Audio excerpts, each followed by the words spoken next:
ഈ അടുത്ത് ഞങ്ങളുടെ ഒരു ഷോർട്ട് വീഡിയോ 1 മില്യൺ വ്യൂസ് ആയിട്ടുണ്ടായിരുന്നു. അതിനകത്ത് ഒരുപാട് ഡൗട്ട്സ് ആണ് ഈ മട്ടോവ പ്ലാന്റിനെ കുറിച്ച് ചോദിച്ചിരിക്കുന്നത്. അപ്പൊ എന്റെ എല്ലാ വ്യൂവേഴ്സിനോടും താങ്ക്സ് പറഞ്ഞുകൊണ്ട് തന്നെ ഞാൻ ഈ പ്ലാന്റിനെ കുറിച്ച് കുറച്ച് കാര്യങ്ങൾ പറയാം. ആദ്യം തന്നെ കുറെ പേര് ചോദിച്ചിരിക്കുന്നത് ഈ ഫ്രൂട്ട് നല്ലതാണോ? ഇത് നല്ലതാണെന്ന് എനിക്ക് 100% നിങ്ങളുടെ അടുത്ത് പറയാം. കാരണം ഇത് ഓൾ സീസൺ ആണ്, ഇടയ്ക്കിടയ്ക്ക് ഞങ്ങൾ കഴിക്കുന്നതാണ്. പക്ഷേ ഇതിന് കൊമേഴ്ഷ്യൽ വാല്യൂ ഇല്ല. ഇത് നമുക്ക് സെയിലിനൊന്നും നടക്കില്ല. കാരണം ഫ്ലഷ് കുറവാണ്, സീഡ് വലുതാണ്, ചെറിയൊരു പപ്പായയുടെ ടേസ്റ്റ് വരുന്നതുകൊണ്ട് തന്നെ ചിലവർക്ക് ഇത് ഇഷ്ടപ്പെടില്ല. എന്റെ മോൾക്ക് നല്ല ഇഷ്ടമാണ്, പക്ഷെ മോന് ഇത് തൊടില്ല. പിന്നെ കുറച്ച് സ്ഥലമുള്ളവരാണെങ്കിലും ഇത് വെക്കാതിരിക്കുന്നതാണ് നല്ലത്. അപ്പോൾ ഞാൻ ഡിഫറൻസ് കാണിച്ചു തരാം. ഈ വീഡിയോയിലെ ആദ്യത്തെ ഭാഗം നിങ്ങൾ നോക്കുമ്പോൾ അറിയാതെ ഞാൻ നന്നായിട്ട് പ്രൂൺ ചെയ്താണ് നിർത്തിയിരിക്കുന്നത് ബോക്സിലായിട്ട്.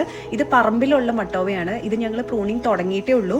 അപ്പോൾ ഇപ്പൊ തന്നെ കണ്ടോ അതിന്റെ ഹൈറ്റ് നല്ല ഹൈറ്റിലാണ്. ശരിക്കും ഇത് ഫർണിച്ചറിന് യൂസ് ചെയ്യുന്ന തടിയാണ്. അതുകൊണ്ട് ഇതിന്റെ തടിക്ക് നല്ല വണ്ണവും വെക്കും, നല്ല പൊക്കവും വെക്കും. ഞങ്ങൾക്ക് പറ്റിയൊരു അബദ്ധമാണ് ഫ്രണ്ടിൽ ഒരു ബോക്സ് ഒക്കെ കെട്ടി ഞങ്ങൾ ഇത് വെച്ചത്. ചിലപ്പോൾ ഒരു 10 കൊല്ലം കഴിയുമ്പോൾ ബോക്സ് തന്നെ ചിലപ്പോൾ പൊട്ടിപ്പോകാൻ സാധ്യതയുണ്ട്. അപ്പോൾ ഡൗട്ട്സ് ഒക്കെ ക്ലിയർ ആയെന്ന് വിചാരിക്കുന്നു. ഒരു ലൈക്ക് കൂടി തന്നിട്ട് പോണേ.